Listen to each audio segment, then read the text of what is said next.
Living in the quiet town of Harpsville, I always found solace in the familiar humdrum of my everyday life.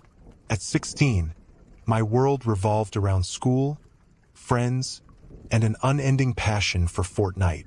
Harpsville, a place where everyone knew each other, nestled comfortably between the bustling cities of New York and Boston. The kind of town where eerie tales of old houses and whispered ghost stories added a touch of mystery to the mundane.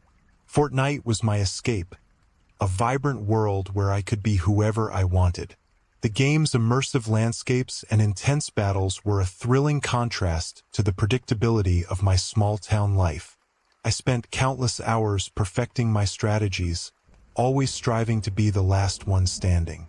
Little did I know, this virtual realm would soon blur into my reality in the most horrifying way imaginable. It all began on a typical Friday night. The sky outside was a deep indigo, the air still and thick with the summer's heat. I was in my room, headset on, ready to dive into another game. As the familiar loading screen flickered to life, I felt an odd chill run down my spine, dismissing it as a draft from the old window. The first game of the night was intense. I was in the top 10, my heart pounding as I maneuvered through the digital landscape. Suddenly, the screen flickered, and I heard a faint whisper through my headset. I paused, expecting to see a message from a friend or perhaps a glitch, but there was nothing. The game continued, and I shrugged off the incident as a minor bug. As the night wore on, the strange occurrences became more frequent. My character would freeze momentarily, and I would hear those whispers again, growing louder and more insistent. It felt as though someone or something was trying to communicate with me through the game. I was unnerved but determined not to let it affect my gameplay. Later that week, I heard whispers of a different kind. Friends at school talked about a rash of kidnappings in nearby towns, the victims all young, avid gamers. My curiosity piqued. I decided to look into it online. What I found was a series of chilling reports detailing how the victims had been stalked and lured through online games. The stories I found online were unsettling. Young gamers, just like me, had gone missing under mysterious circumstances. They had all reported strange occurrences before their disappearances. Glitches in their games, unusual messages, and the feeling of being watched. It was as if someone had been tracking them, using their favorite pastime as a tool for something far more sinister. I tried to push the thought out of my mind, but it lingered like a dark cloud. Every time I logged into Fortnite, I felt a creeping sense of dread. The whispers in the game grew louder, almost as if they were warning me of impending danger. One night, as I was about to log off, I received a direct message from an unknown user. "We see you." The next day, I couldn't shake the feeling that I was being watched. Walking to school, I noticed a dark sedan idling at the end of my street. It was there again when I left for home. I told myself it was just a coincidence, but the uneasy feeling in my gut wouldn't go away. That night, I played Fortnite to distract myself. Mid-game, my character froze, and a message popped up on the screen. "Look outside." My heart pounded as I glanced out the window. There, under the streetlight, was the same dark sedan. The windows were tinted, and I couldn't see who was inside, but I felt their eyes on me. I backed away from the window, my mind racing. I had to be imagining things. Yet, the next day, the car was there again. And the next. The messages in the game became more frequent and threatening. "We know where you live. We're coming for you." By now, my life had become a nightmare. Every time I stepped outside, I felt the eyes of my stalkers on me. The dark sedan followed me everywhere, a constant shadow. At school, I confided in my best friend, Mike, but he laughed it off, thinking I was joking or overreacting. Even my parents dismissed my fears, attributing them to too much screen time and an overactive imagination. One evening, while I was walking home from Mike's house, I noticed the sedan creeping along behind me. Panic surged through me and I broke into a run. The car sped up. I darted through alleyways, trying to lose it, but it was always there, just behind me. My breaths came in ragged gasps as I finally reached my house and slammed the door shut behind me. That night I couldn't sleep. Every creak of the house made me jump. Every shadow seemed to hide a threat. Around midnight, I heard a noise outside. Peering through the curtains, I saw figures moving towards my house. My heart raced. I grabbed my phone and dialed 911, whispering my situation to the operator. As I waited for the police, the figures began trying the doors and windows, whispering threats that sent chills down my spine. Suddenly, my front door burst open. I backed away, cornered in my own home. Just as they reached me, sirens wailed, and the figures fled into the night. The police arrived and took my statement, but without any real evidence. They could do little more than patrol the neighborhood. They advised my parents to keep an eye on me to make sure I was safe. Life after the confrontation was a blur. The dark sedan disappeared, and the threatening messages stopped. But I couldn't shake the feeling of being watched. I spent my days looking over my shoulder, jumping at every noise. My parents, finally realizing the gravity of the situation, were more protective, but it was little comfort. Weeks later, I received a package. Inside was a note. "You got lucky. Others won't." Along with the note was a list of usernames, gamers who had disappeared. I realized then that this was bigger than just me. My experience had been a warning, a twisted game played by predators lurking in the virtual world. I took the evidence to the police, hoping it would help prevent future abductions. The nightmare had ended, but the scars remained. I had survived, but others might not be so lucky. I live in a cozy apartment in downtown Seattle. The city lights create a soothing glow outside my window, and the bustling energy of the city always comforted me. My evenings were typically spent streaming my Fortnite games on YouTube, where I had built a modest but loyal following. It was an escape from the mundane routine of my day job, and it gave me a sense of community. Tonight was no different, or so I thought. I set up my equipment, ensuring my webcam and microphone were in place. My subscribers eagerly awaited my stream, and I was excited to dive into another session of Fortnite. The game had a way of pulling me in. The vibrant graphics and the thrill of competition always kept me hooked. The match started like any other. I landed in my usual spot, a quiet area where I could gather supplies and strategize. My fingers danced over the keyboard, and the familiar sounds of the game filled the room. Suddenly, a strange noise came from my headset, a faint but persistent static. I ignored it, assuming it was just a minor glitch. But then, the static turned into a whisper, a barely audible voice saying my name. I paused, my heart racing. Was it someone in the game messing with me? I quickly checked the chat, but there were no unusual messages. I shrugged it off, attributing it to a technical issue, and continued playing. But the whispering grew louder, more insistent. It felt as if someone was right there with me, speaking directly into my ear. As the game progressed, the whispers became more coherent.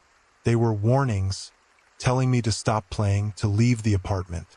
I tried to laugh it off, to convince myself it was just a prank, but the urgency in the voice sent chills down my spine.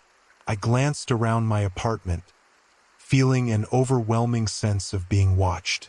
The room felt colder, the shadows deeper. The whispers continued, describing details about my apartment that no one could know. The color of my couch, the books on my shelf, the photo of my family on the wall. My hands trembled as I tried to focus on the game, but my mind was racing. Who could be doing this? How could they know so much about me? In a desperate attempt to regain control, I muted the game and stood up, pacing the room. The whispers stopped, replaced by an eerie silence. I walked over to the window, peering out into the night. Everything seemed normal, but the sense of unease lingered. I turned back to my desk, and that's when I saw it. My front door was slightly ajar. My heart pounded in my chest. I knew I had locked it. I slowly approached the door, every nerve in my body on high alert.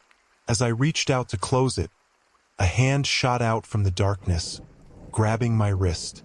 I screamed, yanking my arm back and slamming the door shut.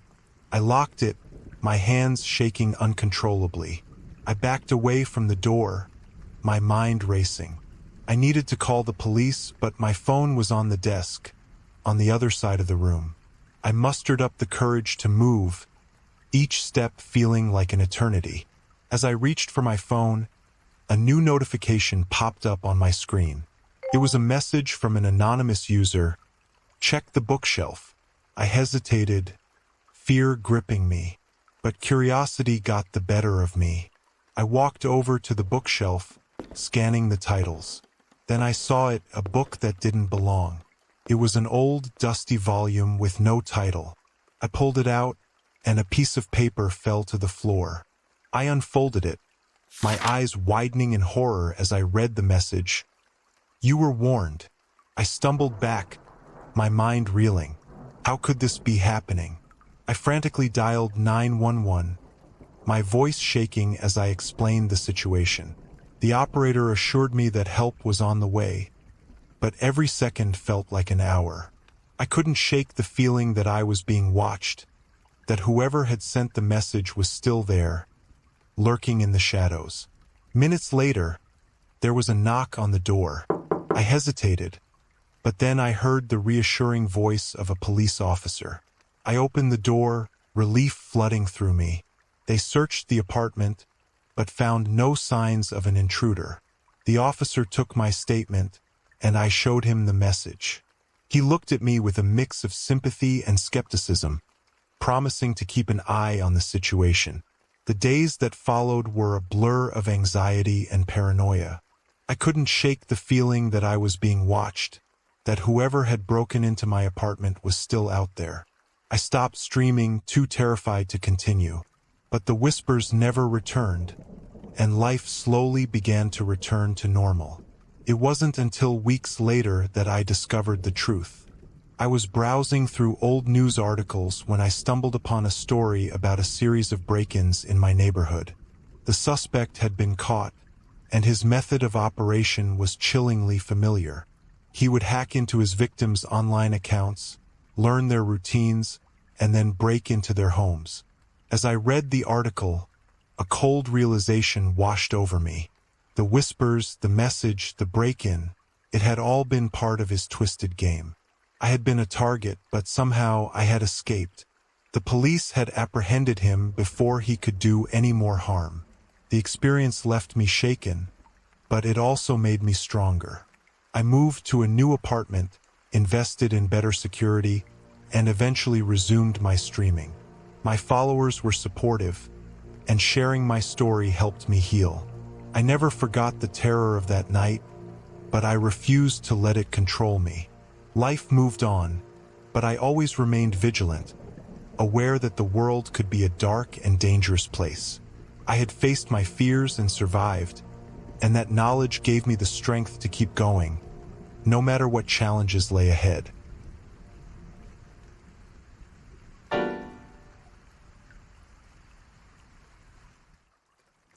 It was a typical Friday night in October, and the chill in the air was a stark reminder that Halloween was just around the corner. As a 15-year-old high school sophomore in a small town in Pennsylvania, my weekends were usually a mix of catching up on homework and diving into the virtual world of Fortnite. That evening, after finishing a particularly grueling week of school, I settled into my gaming chair, ready to unwind. Our town, Elkwood, wasn't known for much. Nestled between rolling hills and dense forests, it was the kind of place where everyone knew each other.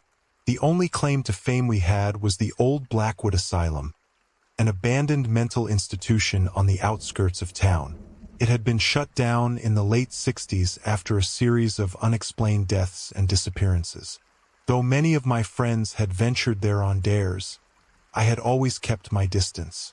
The stories surrounding the asylum were enough to keep me away.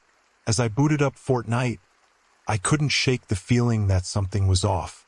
My room, usually a sanctuary of warmth and familiarity, felt unusually cold.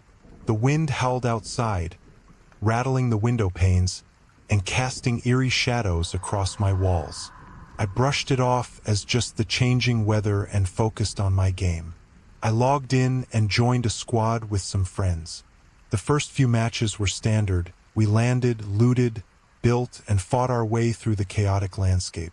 My headset crackled with the familiar banter of my teammates, their voices a comforting constant in the virtual battlefield. But as the night wore on, a sense of unease began to creep in. Around midnight, I decided to go solo for a bit, opting for the thrill of the lone warrior experience. As I parachuted down into a desolate part of the map, I noticed something strange.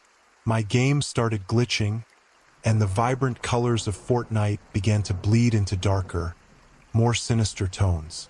At first, I thought it was a bug, but then the whispers started.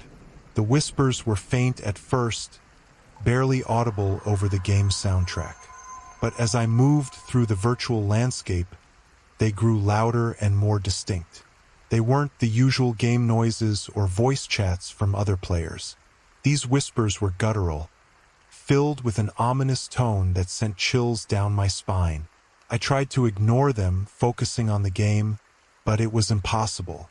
The whispers seemed to follow me, growing more insistent and menacing. I muted my headset, thinking it might be interference, but the whispers persisted.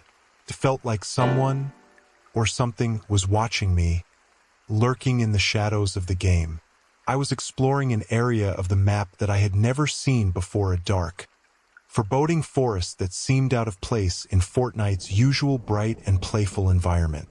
As I moved deeper into the forest, the whispers grew louder, now forming coherent words that chilled me to the bone.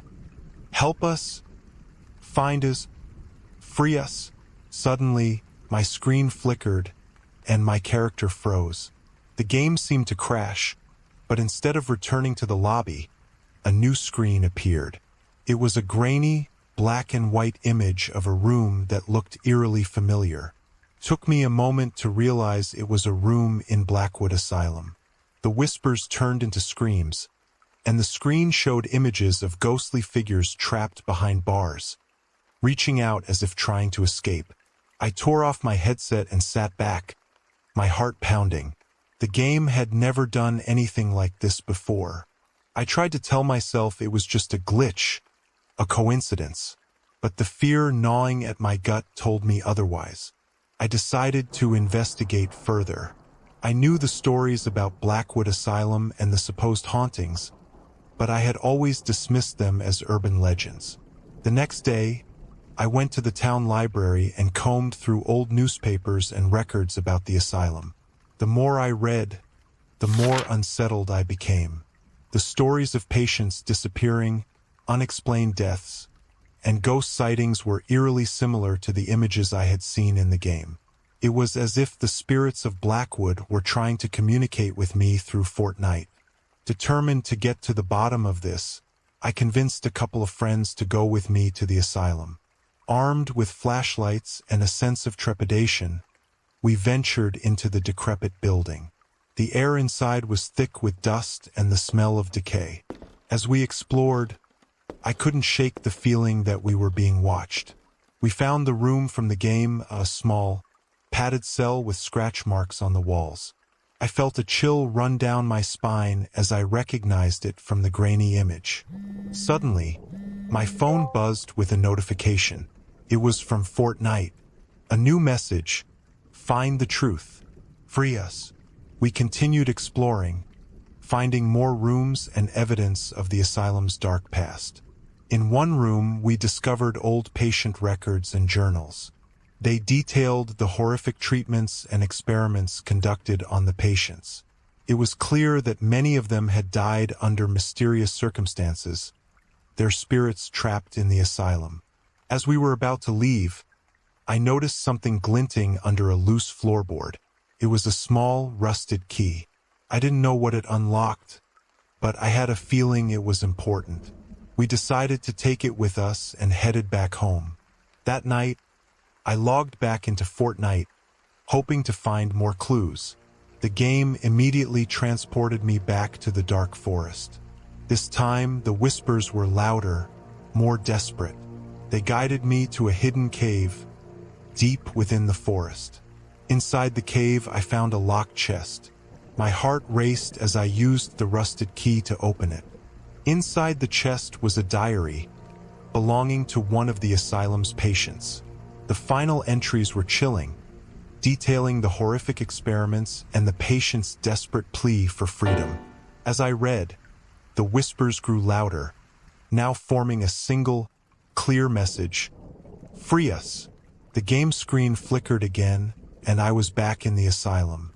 This time, the ghostly figures from before were clearer, their faces twisted in pain and fear. They reached out to me, pleading for help. I knew what I had to do. Using the clues from the diary, I navigated through the asylum, unlocking hidden passages and solving puzzles. Each step brought me closer to freeing the trapped spirits. Finally, I reached the asylum's main control room. With a deep breath, I pulled the lever to shut down the facility's power, effectively releasing the spirits. The screen went dark, and the whispers stopped. I sat back, my heart pounding, trying to process what had just happened.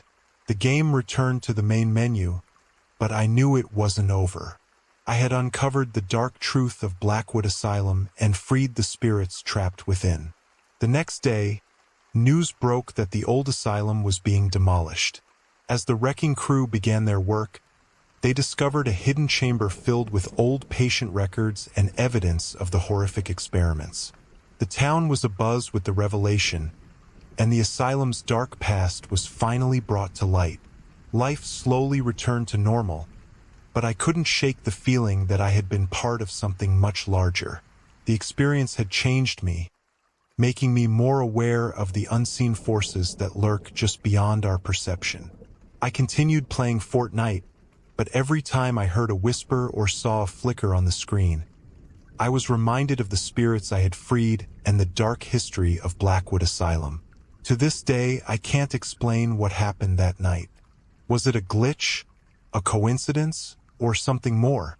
All I know is that the line between the virtual world and reality had blurred in a way I never thought possible, leaving me with a chilling reminder that some horrors are all too real. Thank you for watching our stories about this horror situations while playing Fortnite. Did you enjoy it? How do you feel about them? We'd love to hear your thoughts in the comments below. If you want more stories based on real-life events, click on the video appearing on your screen now, or you can check the other horror stories playlist right there. Don't forget to subscribe to our channel for more thrilling tales. See you in the next video.